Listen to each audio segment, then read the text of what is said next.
তাহলে চিঠি হাতে আসবে, ধানের শেষ প্রতীক নিয়ে হাজী আমিনুল ইসলাম আমাদের প্রার্থী হবে।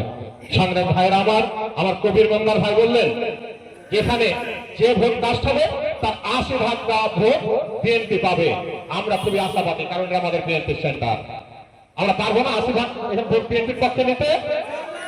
শুধু এখানে নয়, আমি আপনাদের আশ্বস্ত করছি, আমরা ভোলাহাটে গিয়েছি, ব্যবস্থা করে গিয়েছি, নাচনের বিভিন্ন ইউনিয়নে ভোট সেন্টারে গিয়ে ভোট সেন্টার ভোট কমিটি করছি। বন্ধুরা আমার যেখানে যাচ্ছে সেখানে 80% আমরা লক্ষ্য করছি। বন্ধুরা আমার যার ক্ষেত্রে কোন রকম ভয়ের কারণ নাই।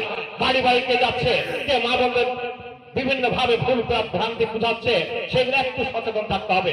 আমাদের ভোট যেগুলা সেগুলো আমরা কিন্তু যোগাতে হবে, নতুন ভোট করার মতো দরকার নাই।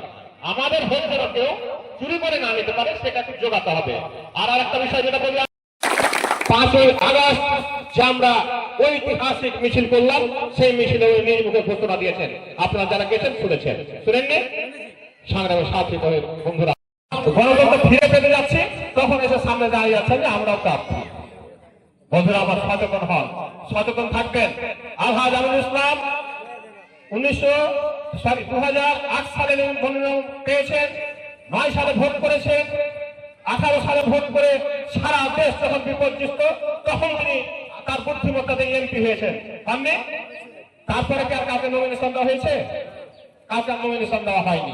তাহলে এখন আমাদের নেতাকে যতক্ষণ পর্যন্ত তাকে বাদ দিয়ে আরেকজনকে নমিনেশন না দিবে ততক্ষণ পর্যন্ত আমাদের নেতা হবে হাজী আমিনুল ইসলাম। তাই না? এমপি হওয়ার আশা হতে পারে, চেয়ারম্যান হওয়ার, মেম্বার হওয়ার আশা জাগতে পারে, কষ্ট করেছি করব। কিন্তু আমি ওই বন্ধুদের কাছে একটু প্রশ্ন রাখতে চাই, এই যে 17 বছর, এই যে 17 বছর বিএনপির পর নির্যাতন নিপীড়ন হলো, বিভিন্ন মামলা হামলা হলো, বিভিন্ন ভাবে ক্ষতিগ্রস্ত হলো, এই সমাজের ব্যক্তি একমাত্র আলহাজ আমিনুল ইসলাম ছাড়া তারা কেউ মাঠে ছিল? বলতে পারবেন আপনারা কেউ ছিল? আজকে এসে যদি বলে যে আমরাও প্রার্থী, তো প্রার্থী হওয়ার তো কিছু যোগ্যতা লাগবে নাকি?